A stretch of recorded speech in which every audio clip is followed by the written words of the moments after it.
Okay, you all had lots of questions, opinions, and comments about parallel parenting.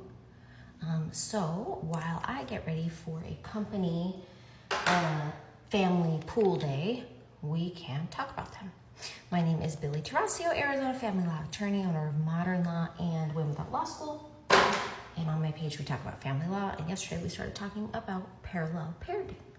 So one of the comments was, my brother and sister-in-law are going through this right now, or something like that. My sister has routines and structure. At dad's house, there's no routines and structure. The kids are a mess. Okay, so let's address that. That is real. So anybody who's currently going through a situation where they are establishing two households, I think you have to understand that it's going to be chaos for a minute as everybody gets their bearings, as the kids adjust to two houses, as each parent adjusts to being a single parent. It's going to take a minute. That's number one. Number two, there's always going to be one parent that is more structured than another parent because we're just not all naturally the same. So even if you tried, you could not replicate exactly the two same households. For my own kids, my ex was in the military. He's like 6'1" and just has a general presence that my children respond to differently.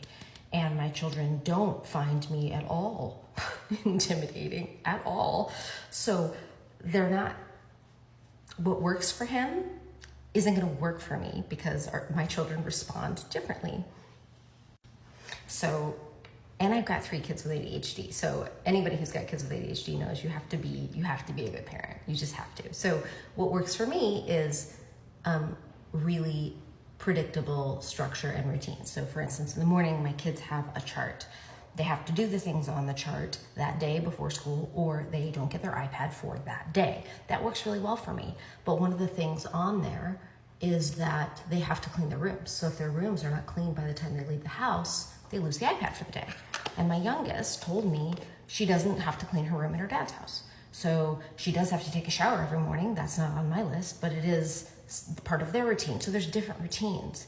And she has 0 problems figuring out what's required at both houses. It's not that hard in 2 houses that run well for them to have different routines. And to a certain extent, this is just absolutely inevitable. I'm gonna have to go to a different video for more parallel parenting issues.